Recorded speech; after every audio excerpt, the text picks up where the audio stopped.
Farmers, trust is everything. At Genesis Fertilizers, we're not just proposing to build a facility, we're building a future designed for you. With real progress already underway, we're closer to providing Western Canadian farmers with a reliable, locally produced fertilizer supply.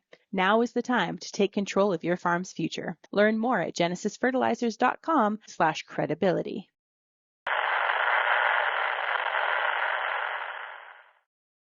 Welcome to The Truth About Ag.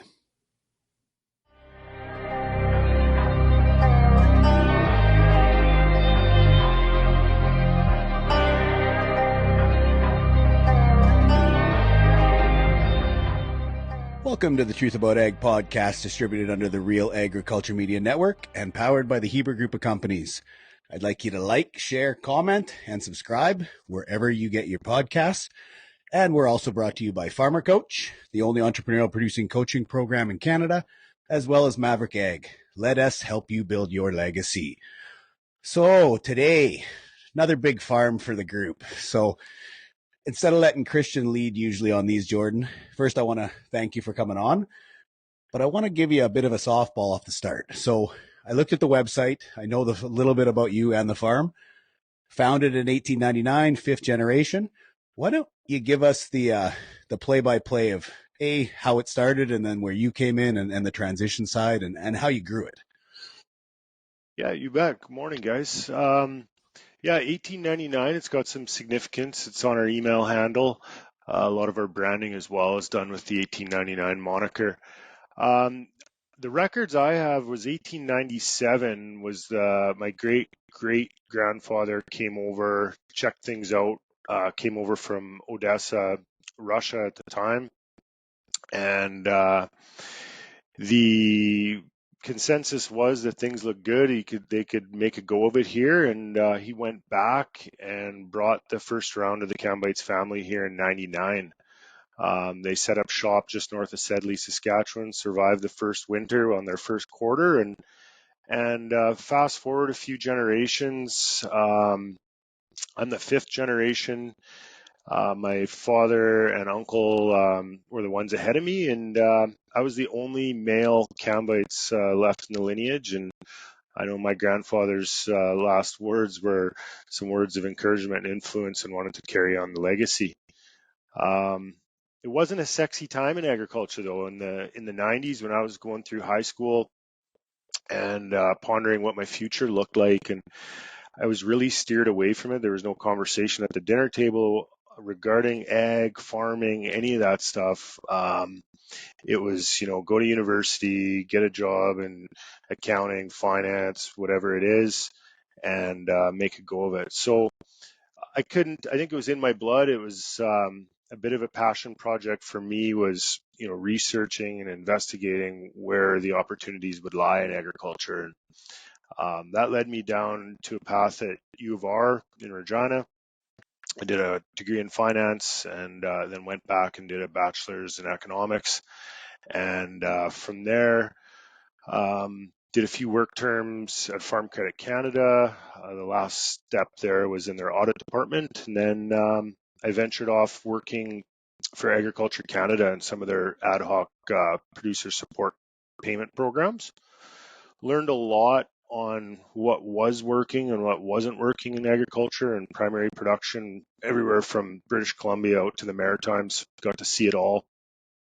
And at that point was continuing to acquire some land on my own. And I soon realized that, my grandfather and some of my aunts and uncles were divesting of their poorest land to me, which I thought was such a great deal. And, embarked on doing some rotational grasses, some forage programs, trying to regain some soil health in some of that land. And then during that period, for about 15 years or so, we had rented the majority of our land out to a couple of neighboring farms. And through that transition period of me going to school, we eventually, as those leases expired, carried on to take the land back and supercharge the farming model. And so I came back to farming full time in 2009, and the rest is history. We've been on a substantial growth curve and had a few ups and downs along the way, and some weather challenges and geopolitical challenges, market challenges, but we've weathered the storms. And today, I think we've got a really strong team, and I think we're poised to get ready for the next super cycle here in commodities. I love that he said he's background in finance, because most guys is agronomy, and this is obviously works with our model, which I really like. But go ahead, Hebes. I'll let you throw the next one. Yeah, well, I mean, once again, we've talked lots, Jordan. It's funny, our stories. I think we might even be born the same year, and we both came back farming within the same couple of years and have the same story, right? All of our peers got told that there's no money in agriculture. Go be a doctor, a lawyer, finance, or engineer or something, right? And the one thing I'd say probably our families did put into us is that still be an entrepreneur. And I, the feeling I get from you when I talk to you is really that's probably what drug you back. I mean, we all love the theory of feeding the world, and there's a great story around agriculture, but it kind of always seems like it's the entrepreneurial side, and you learned the goods and the bads through FCC and through the government, and probably, let's be honest, if you're going to go into a business, you might as well go into one where you think you can compete at a high level. So walk me through, being an entrepreneur, and why. I would say not only, right, have you expanded acres, but you're very focused compared to most operations on vertical integration, and in my mind are kind of leading the pack on that. So I'd like to hear you talk about it a bit. Yeah, I mean, the entrepreneurial spirit that's alive in all of us, we crave the challenge and the opportunities that come with the challenge. And some of those challenges create some hard lessons, but that's what I think gives us the resiliency to carry on and continue to seek better ways, more efficient ways to do things. And often those challenges are what produce future positive outcomes. So I'm a huge believer in vertical integration. I think one thing we've put a lot of emphasis on is running our farm year round out of a single location. We do have a couple of seasonal satellite locations, but having our majority of our management team on site every day, the whole administration team behind that, and the core workforce on site every day at a single location has helped us tremendously focus on where the opportunities are within the business. I think, one thing on the negative side of that is it's stifled our growth from an acre standpoint in not going out to multiple pod locations across the province or across the country. And, we become our own competitor in many ways in our own backyard, but we're really digging deep and internalizing some of our metrics on how to get more efficient and the definition of growth. I mean, I think the industry is so focused on the word acre, and don't get me wrong. I mean, we get hung on that as well, but it's really important, and we've been focused on this a lot with our core management team on identifying different parts of the business where we can truly validate growth and measure it. And with that, we're seeing tremendous returns. And in many ways, they may not be financially initially, but we're seeing returns on value, both from task-oriented roles to strategy on how we're rolling out the operations side of the business, to efficiency planning, all sorts of different tools that tie back into HR.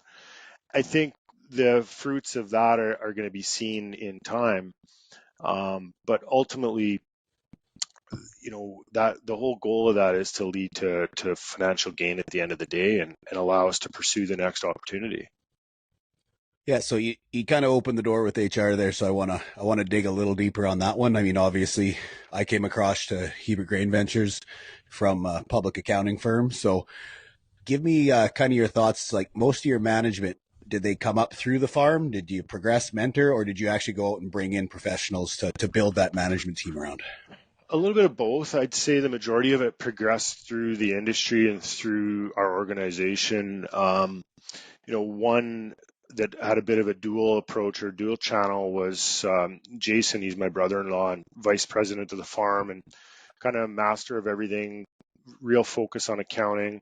but he comes from the restaurant and hospitality industry from a management side out of Vancouver. And so he came with zero ag background, zero experience, but a tremendous amount of experience in managing people at a high level at a lot of high-end restaurants and hotels, both in Canada and over in Europe. And with that brought a complete blank slate and a really unique approach to managing people, which we just love. So we got to sit here and train him on how we want him to operate equipment and so on and so forth. And we started him on the zero turn riding mower, and many years later, he's worked his way up through the whole ranks. But it was just unique to watch his no BS style on how to manage people.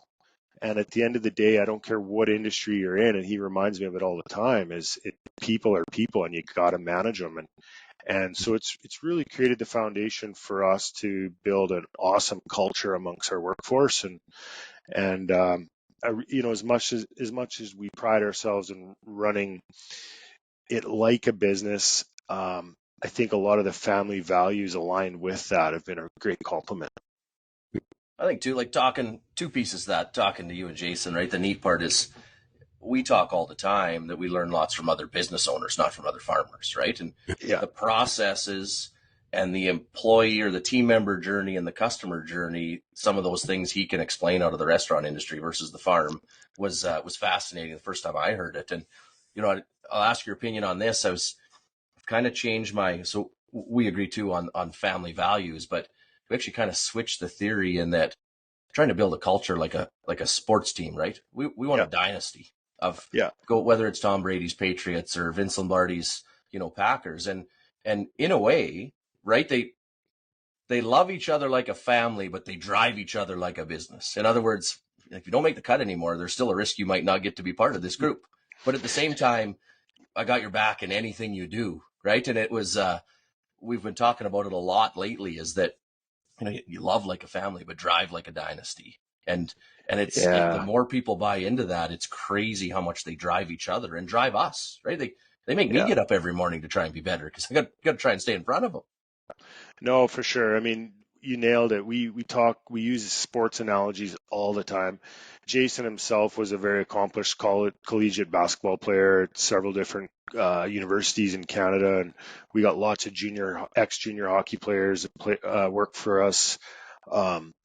And I think at the end of the day, it ties back to everyone wants to belong. I don't care if you're a semi-retired 72-year-old guy that wants to still run a combine in the fall, or if you're a 21-year-old guy that doesn't want to bang around the minors in hockey anymore and is coming back to the farm.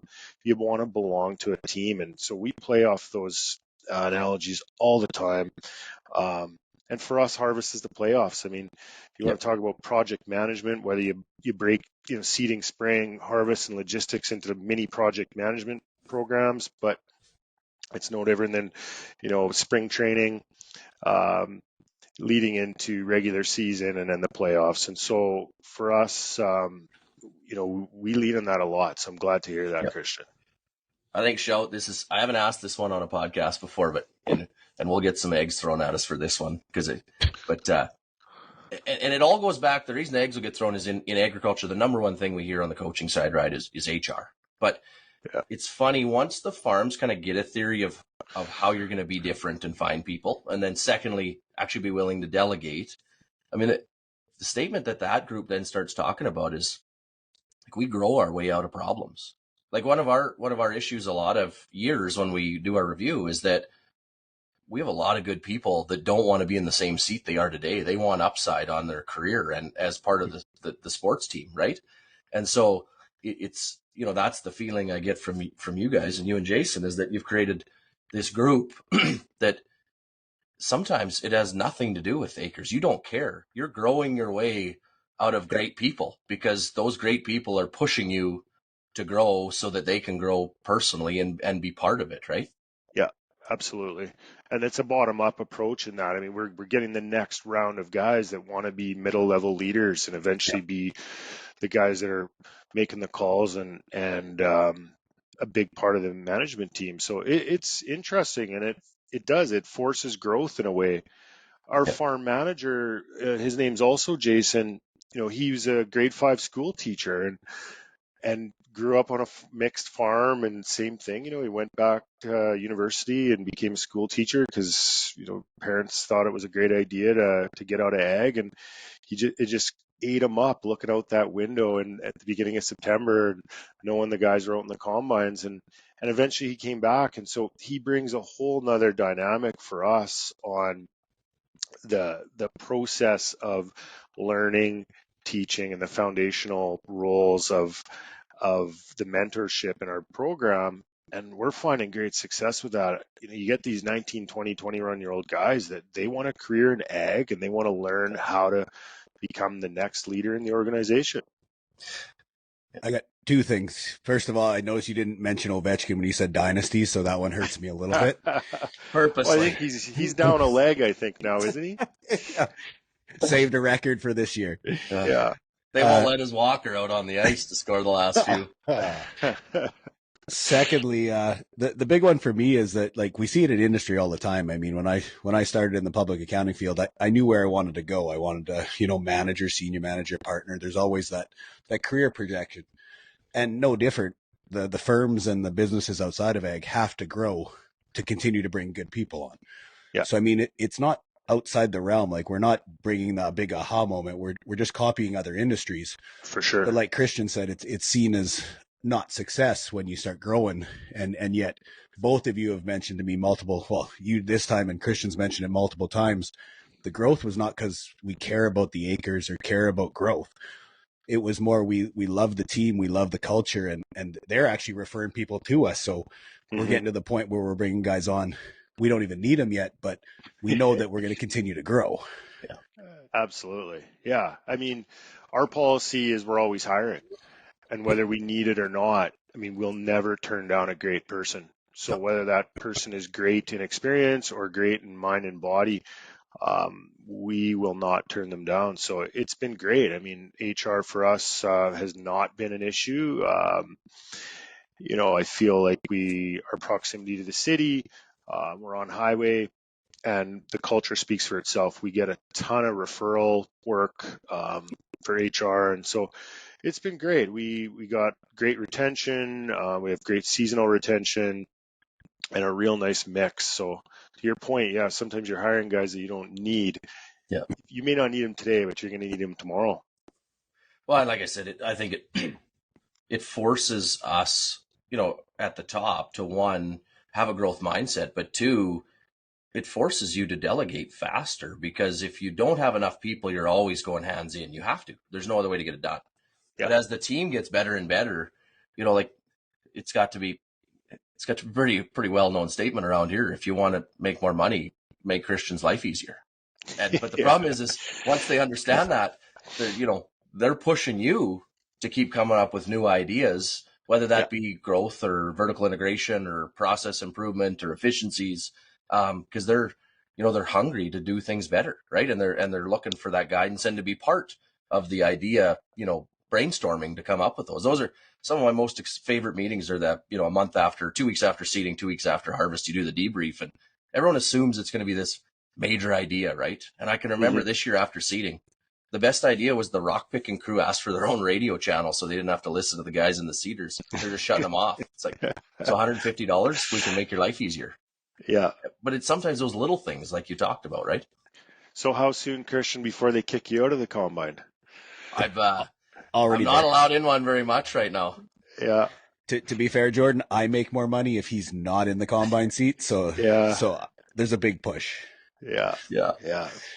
So now that you probably find that, right? The kids. So I was kind of working my way out. This year's the first year I haven't run a drill very much. So now, now my job's to kind of rotate through the machines and make sure I'm happy with how they're running, or if there's a big enough decision, if we're going to speed up the combines past what we normally do, that's probably a Kristjan call. But I mean, the other thing too is, Bentley's 12, he wants to run things. So I mean, I went and ran sprayers a whole bunch in seeding because he wants to run the sprayer and get him going. And so the kids have been great for, forcing me back into equipment. And my big thing is actually, I don't care so much if I run a combine. I love seeding, right? So not being in a seeder all day, every day, was actually pretty tough for the first few days.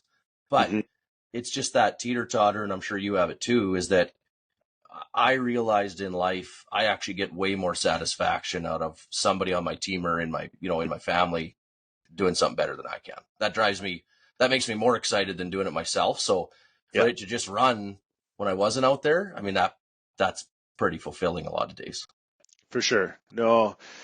Yeah, I struggled with it. I was someone that my management style is I had to have my thumb on everything all the time, and it just killed me when I couldn't be there. Yeah. And in 21, I got COVID like 1 day, 2 days into seeding. It was very serious. Took me down I missed all the seeding, couldn't move, lost about 30 pounds, didn't leave my room for 3 weeks. And that was the turning point for me is we had a plan in place well prior. And I went down to the basement of my house and never came out. And magically, seeding was done, and it was done how we wanted it to do, or how we wanted it to go, and no hiccups, no issues. And for me, it was the telltale sign that it means that we put a great team together, and we have process in place and strategy in place and backup to support it. And it really allowed me then to step back and realize where is my value in the business, and it's not necessarily behind the steering wheel. Well, I think too, the big part for me, and I'm assuming you'd find it similar, is that I assumed that I loved seeding and combining, right, and harvesting, when in fact, it was actually more guilt than it was love. I felt horrible that my team was doing it and I wasn't there. Like it ate me inside from a guilt perspective. But then learning that they actually took pride in being able to do it without you there, and part of the time probably didn't like you there, right? Yeah. It took a little while to get that through my thick skull. That's a good point. Yeah. So now that you've opened the door for equipment, I mean, I'm sitting in a case chair because John Deere hasn't sent me one yet, and obviously my counterpart here, if you cut him open, probably bleeds green. So why yellow? I think like every farm at some point you were running a little bit of everything, the old rainbow farm, and we were no different. But at some point we realized that to be successful going forward, and I think it's like this in any sector, any business, you got to partner with great people. And what does that mean? Well, I think that's equipment, that's accounting, that's finance, any of the consulting side of it, health, safety, all that. So for us, it came down to, who do we want to align ourselves with on the equipment? At the time, Marcus and New Holland, family-run organization out of Emerald Park, just east of Regina. Proximity was good for us. Like all brands, they all had good offerings that checked most of the boxes. But I think from a strategy and a philosophical standpoint, we were quite aligned on where the direction of the industry was going, both at the dealer level and with us at the consolidation level on the farm. And as we were continuing to grow, and I think it was 2019, they got taken out by Mazer Group, and it was a really good timing for us as we were continuing to grow, and the support network of Mazer Group's multiple locations really helped us manage through some of the larger flip cycles and whatnot on the iron. So yeah, we've had a great relationship with New Holland and the guys and gals at CNH, and we're proud to support it. We do a lot of work as well out of Barassa, out of Radville and Weyburn, and they've been great to us. And at the end of the day, it's what works for us today. It's common user interface. Every machine, it's a similar experience when they get into it. So I think it's not unlike any other operation. Is for the most part we're all single line, and there's going to be the odd rogue short line piece in the mix, whether it's seeding, or I'm seeing it on the spraying side in some operations now.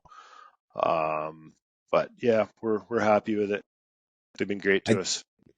And I just realized, Hebes, I probably never asked you that question. So why? I mean, I know you were yellow before. Why are we green? Well, we were green tractors, rollgator sprayers, and yellow combines, right? And don't get me wrong, Louis much preferred Deere, and it's kind of like, did your dad drive a GM or a Ford truck, and it's pretty highly correlated to what you drive. So let's be honest, that's part of it. But secondly is when we went to 24 hours, if there was anything that woke me up, it's because we had a John Deere monitor, a Viper, and a Pro 600 all being operated at the same time, and they couldn't phone each other because we had maybe one expert on each, and I knew enough about all three to be dangerous, right? And at that time, running 24 hours meant sleeping 2 hours here and there, so your sleep was fairly special. So the number one reason we went was for the same reason that they're the same as first is the people, right? You need good sales and service from whoever you're dealing with. Secondly, obviously, we like the tech side of Deere that I could do a whole bunch of stuff from my phone. But third, and one of the most major, is the keys in the same spot, the hydraulics are in the same spot, the monitor's in the same spot. When you set an AB line, it's in the same spot, right? When I want to hide the keys on the dipstick, it's in the same spot. Like that. It was that simple of a reason, is you just wanted it to be the same for everybody that was operating. And then that way, as we went to 24 and running days and nights or 2 spray crews, there were so many people to ask the question, right? If you're having issues with your monitor, you just go on the radio and there's probably 10 other people that can help you, not one. And so it all ties back to productivity, right? And we leaned heavy into Deere on the tech side just because we can do so much from our phone and from our computer screen. But I'm the same. If you own right from the lawnmower to the combine of any one color, I'm not sure there is any difference, right? People do it because of people and service. That's the 2 main reasons, right? For sure, yeah. And I think I can't put enough emphasis on service. I mean, we talk about uptime all the time, and whether it's 24 hours or at harvest when you're working extended hours, I mean, uptime is paramount. And so for us, that's number one. I mean, for the most part, we have a tech rolling around our farm every single day. And it's really been imperative to us not having to own multiple spare units for uptime.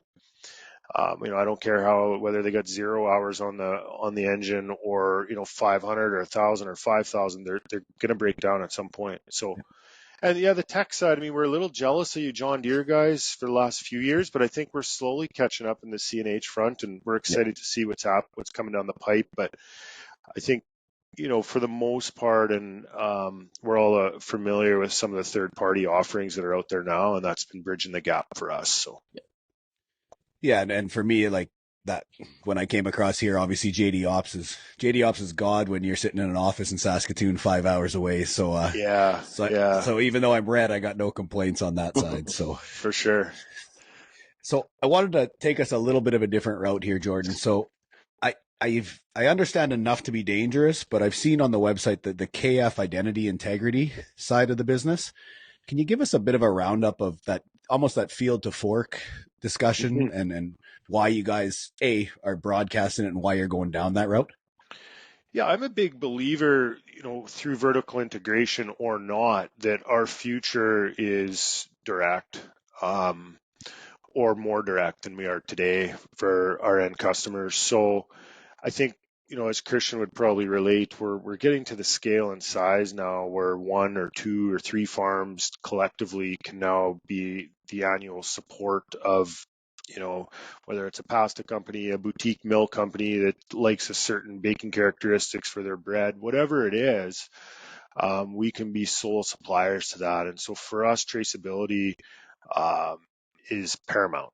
And I think, tying back into the tech side on the iron, I mean, this is where we're putting a huge emphasis on the tech side for us, and on the data collection and management side is to be able to tie back into the traceability for us, and whether that's traceability on, what varieties, when they're growing, how they're growing, but also I think in some cases it's not only for the RN buyer, which could be a mill or an ingredient company, but it could be for their end customer even. So we see a big future in that. We've been dabbling in it over the years, in the ebbs and flows of certain markets, and having a lot of success creating those relationships. It's a lot of work. We've been traveling a lot, making new friends in the industry, and finding new opportunities. I think it's going to also force us as a farm to spread our wings and get out of our comfort zone a little bit on the crops we're growing as well. We're starting to understand, as many of our neighboring farms are aware too. I mean, Saskatchewan, especially southern Saskatchewan, southeastern Saskatchewan, really unique that we have the ability to grow a ton of different crops. So we're finding markets now for crops that we've typically ruled out, that there's no reason we can't be growing them and creating large margin for ourselves. Well, I think too, it's not only I think we both agree that there's a lot of opportunity to deal direct on both sides of our business, right? With our suppliers and with the customer, right? And there's Absolutely. currently, because of the way agriculture was built, and I mean, and in general, farmers wanted to do everything at the kitchen table, right? Evan and I were accountants for a while, that we'd lost a lot of customers because they had to come into the office. But I think there's a lot of margin, and everyone's like, oh, it's only 2 to 8%. Yeah, but if 2 to 8% get taken at 6 different spots, from when we buy something to when we sell our end product, that really adds up, right? So I think the vertical integration, it runs both ways, and it ends by, you're 100% right. I mean, one of our internal goals is that a group of us will be drinking beer in Europe or in the US one day, and you snap a picture of the Q code, just like on 19 Crimes Wine, and you see the kids playing in the field, right? And probably going right from the field to the hockey rink to show that we're just normal people growing crops to try and feed the world, right? It's not, for sure. It's not what a whole bunch of mainstream media says. And the more we can control that story, but it's not just the story, you have to be able to prove it. And if you can't prove it, it don't matter. Yeah. And we're finding too, the secondary benefit on it for us that we've seen, and I think it's picking up steam, is some of the accountability side from a policy standpoint. So, whether it's the carbon file, or any other part of the traceability piece where we can monetize. I mean, at the end of the day, I know, Kristjan, you've talked about it lots on the data piece. I mean, we have to figure out how to monetize that, whether that's bringing revenue through traceability in our crops, or through our process, carbon sequestration, whatever that is. We have to find better methods to monetize it, and so it starts the framework. And we get asked a lot internally, like, why are we measuring this? Why are we monitoring that? Why are we doing this? And it's not for today, it's for tomorrow. Yep. And that's the reality of where we're going to have to be to remain competitive. I mean, we're getting squeezed at the bottom here year after year, and margins are tightening, and we got to claw some of that back. Well, I think too, we talk lots on capital, right? Agriculture is very unaware on a lot of the opportunities out there when it comes to capital. I mean, like the federal government's theory of a pilot project is $250 million. And so in agriculture, we'll hear this, you investor in land. Well, actually, to be honest, on my own farm, I might rent some land from an investor, but I don't have any investors in my farm. But if I'm going to do a $100 million pasta plant, I probably can't do it by myself. And so if you can't have the data to prove the story, because the only reason we're going to get private equity or a company to partner with us on an end user type product is because they like the story of where it's coming from and the network we have that they don't have. But once again, you can't just tell a story. You actually have to prove it. You have to prove your data shows that you're doing that and that your network can do the same thing. And I think part of the data play is honestly just on capital in agriculture, and that we need to do a better job of attracting investment specifically in value add and vertical integration, and not necessarily at the multinational company level. Like why can't we find a private equity firm and a pasta plant in Europe that want to partner directly with KF and HGV, right? Absolutely. We got 2 different weather zones. So if you have a bad crop, we might have a good one. But like, I realize we need some geographic spread, but like you said, 2, 3, 4, 5. And I also think that's one of our other issues, right? Is that we get through a lot of battles in agriculture because of our fierce independence. Mm-hmm. But I don't think we ever dare want to measure the opportunity cost of what it's costing us by never collaborating in a lot of instances, right? It's unbelievable. Yeah. It would blow your hair back. Yeah, I'm a firm believer, to your point. I think, outside capital is going to be the rocket fuel to the value add sector, and we're woefully short. I mean, it's coming, and you read all the press releases and that, but it never is fast enough. And you look at the export data and the processing data that's going on, and I think we're just ripe for expansion in that area if we can get some outside capital. And to your point, I mean, let's show the model and show me the money. Yeah, I think if we could turn every commodity into what canola's pulled off in the last 20 years, right? Like our raw commodity exports have just nosedived, even though we grow way more, and it's all because of York and Saskatchewan, right? And but how do we have that on every crop? Like in today's world, freight kills margin, and we're shipping raw everything everywhere. It's a little backwards. It is. Well, and I think the scare, I mean, I hear it lots in the coaching side and everything else. The scare tactic is private equity in agriculture, right? Like that's a big no-no, and that's a bad. But now what we're starting to see is those discussions. I mean, land values where they are, tight margins where they are, the amount of capital intensity farms are taking, not just on the value side, but now guys are starting to have those discussions of how do we get some of that equity into agriculture. And only that, and then I'm not even talking just the land side, I'm talking farm side. I mean, I'm talking to 2 farms here that have strong HR policies, strong teams in place, strong processes and procedures. Is there not, I mean, are we not talking about goodwill on these farms? Because that's where the next discussions go is how do you value an actual farming operation? And I know I'm talking in the clouds here right now, but keep that to yourself, Evan. We don't want New York to actually know what the internal margin could be on the OpCo. It's kind of good for us sometimes that public companies don't understand that there's real estate and OpCos and farms. We can trick them. Yeah. But borrowing money at a multiple of an EBITDA, right, is it's the ultimate goal. Yeah, it's a big miss. I think, not to go down the rabbit hole on the Farmland Security Act, but I think, as we're seeing a lot of the larger operations divide up land ownership and ops, that's where the opportunity exists on the ops side. And I think we're going to see it. It's just a matter of time. I mean, every other sector's that's what supercharges it. And it's a pride thing. We're a heavy proprietor based industry in this province and this country, and we're getting in our own way. Yeah, big time. Well, I think too, the interesting story is, Evan, you bring it up in the coaching group, is that the farms that we know that have grown, and like I said, I could care less about size. If you went from 500 acres to 3,000, or if you went from 5,000 to 100, I don't care. Growth is growth. They actually figured out private equity. They dealt with one of the hardest private equity banks in the world, and that's your parents, because they're emotionally charged, right? It took 50 plus years to build that up, and they don't want to lose it, right? And yet the farms that have succeeded actually we call it a succession plan. You want to know how you deal with private equity? Show them a good business plan and make them more money, right? Yeah. It's not actually by throwing an elephant around and making everybody feel good. An easy way to piss everybody off is don't have any cash and lose the equity. That's a real simple way to make a succession plan or a private equity arrangement not work. And so it is actually happening in agriculture. It's just we try to pretend we're different. Like a farm is actually no different than, I got good friends that run car dealerships, right? They pay rent on their land every day. They have a bunch of employees. The only difference is they get to sell cars every day of the year. And we only get to sell one crop, which means we actually need to move faster on everything we learn in a year, not slower. Yeah.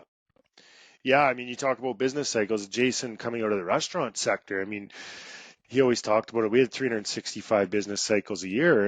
And if we were having a downturn or we were having issues with the menu, I mean, we'd rejig the menu, and tomorrow we'd get instant feedback, and a week goes by, a month goes by, you can analyze the evolution of the menu change and the returns. And it's a big struggle in our sector. I know we have, as we're getting larger, we have more fluid marketing strategies across the year, but one business cycle, like Kristjan, I mean, we might only have 20 more cycles in our playbook, and we're out. And I mean, so we're so often pushed into next year country, and I think the immediacy of a lot of this is getting missed as well. And we're starting to see the diversification come in because of that. The biggest risk is, like you said, you have one chance a year to make it hit. How do you minimize the risk? Well, you go into, for example, with us, it's the consulting side, or it's the secondary income streams, just to take some of that risk off the table, right? For sure. Yeah. But I think agriculture's actually done a pretty good job of starting. So, I mean, nothing to throw this against people, but like back in the day, farmers actually called diversification a way to stay busy 365 days a year. Yeah. Or they had grain and cattle, or they had cattle and pigs, and it was like, what's making you more money? I'm not sure, but every morning when I get up, I got work to do. right? And I think that's, you're starting to see some interesting things now in the diversification where there is a focus on where it can add additional margin to what they're good at, right? So you're right. We did consulting. I mean, Jordan, it'd be good to hear you talk about like your storage and handling facility, some of the best I've ever seen, right? And the next one is selling inputs on the side. I know farms that are doing that, right? Like it's something that agriculture is starting to get better at, right? So I mean, I think if you the one question I keep asking everybody right now, and this kind of ties to your data tracking and your storage facility, is, you know, where's the industry going to be in 5 years? And obviously you have some opinions on that. And what are you doing this year to get there, right? And yeah, I mean, I think we're on the path already. I think we're seeing, whether you like it or not, I mean, consolidation is happening at a rapid pace at all levels of the industry. You know, no different than, I mean, my story earlier on our equipment dealer. I mean, we went from dealing with a single store location to they got acquired by a 18, 19 store group, and the same's happening on the farm side. I think back to producers controlling their commodities, producers controlling their relationships, both on the buy and the sell side. I think we're seeing more direct to business approach. We call it the DTF in the ag retail world, which is, you talk to the big multinational chem companies, they're starting to roll out and dip their toes into it just slightly about getting a little closer to dealing more direct with the customer.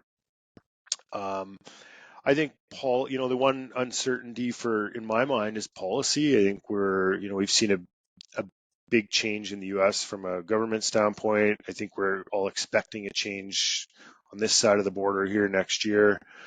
That remains to be seen on how that impacts direction and policy for us. We're preparing ourselves by bolstering a great team. We're building policies, procedures, SOPs that are going to bulletproof us going forward. Diversification is rampant in our organization. I mean, everything, we've tried it all. I mean, custom application, aggregates, you name it. We got a couple of big fertilizer sheds that we're operating on behalf of ADM, which is working good. We're involved in a couple of ag retail locations, grain handling, storage facility, tolling. So lots of different opportunities there.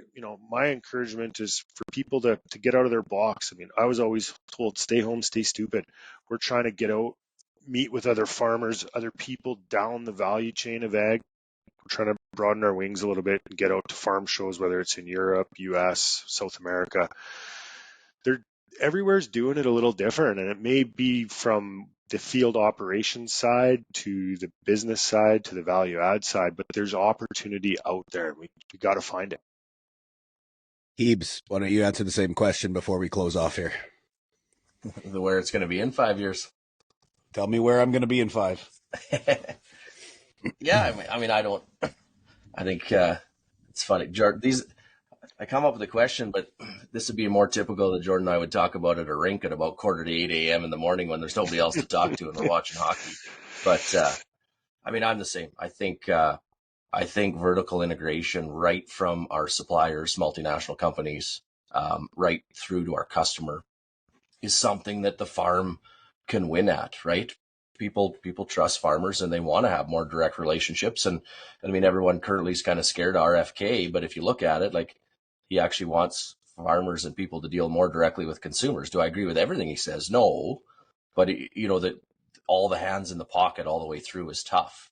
I'll put a plug in too. I got a good buddy right now, Kip Tom, who's getting his name thrown around to be the next U.S. Secretary of Agriculture. And I mean, the guy's farmed 16 to 20,000 acres in Indiana and 5,000 or 6,000 in Argentina for 30 years. He's like the world's biggest seed grower for both DuPont, Dow, Corteva, and Monsanto. The theory that his name is even being thrown around is amazing, because he'd be fantastic for not only American agriculture but North American. And I think that I agree is that we have to focus on vertical integration. We have to focus on policy and ensuring that policy is moving us forward, not forcing us to stay the same. And then, I mean, you can say the typical things, right? Cash flow and team, but that's just my job. That's our job, is cash flow and team. What are the big picture things in 5 years? And, that's what I think. Vertical integration, policy, and then I do think access to capital is going to be a little more interesting in the next 5 years and the opportunities that come, because people are looking for it. And then the last piece I would say is we kind of always try to look at what's not changing, right? And I'm the same. My argument is consolidation is not changing. So I'm not going to fight it, because, it's no Bayer buying Monsanto, right? Mazer's buying out Marcusson. Like, it's going to happen. And so how do we set ourselves up for success within a system like that, and honestly have any power, right? Because we can't be separated at the bottom. Yeah. Who's telling our message though, Kristjan? I mean, this is what I wonder. Who's sharing the message, in the next 5 years?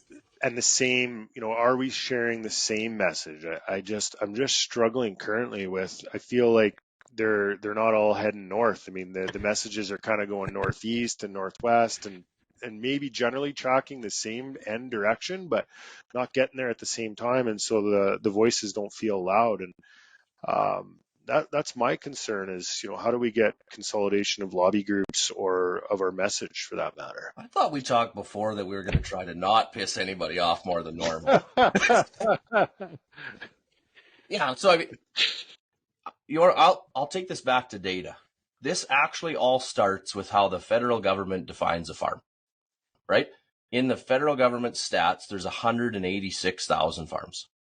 And so that's who they feel they're working for and who gets an opinion. But if you look through those, about 170-ish thousand have revenue of less than $1 million.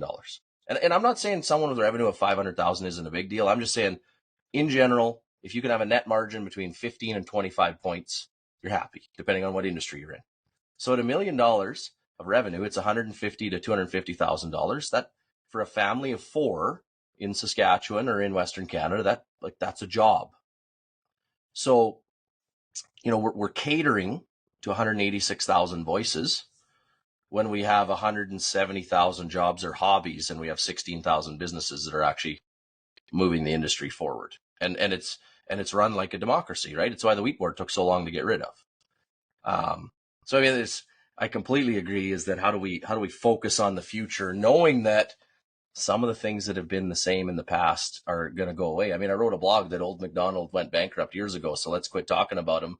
And it was a straight down the line 50-50. 50% of people loved it, and 50% of people lit me up, right? We're going to make sure both Instagram and all your social accounts are included in this, just so both of you can have the same comments coming through, just so you know. But I think one concept that I find quite interesting, Jordan, and I haven't figured it out yet, but about 3 or 4 years ago, I got a little bit involved. I did some speaking for the Canadian Business Council.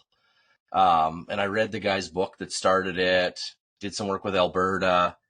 And it's pretty fascinating, right? The top 150 businesses in the country are part of this and pay a fee, and they have a full executive director lobby type system. And they didn't get rid of the Equipment Manufacturers Association and the Fertilizer Association. They have all those associations still that have to look out for their industry, right?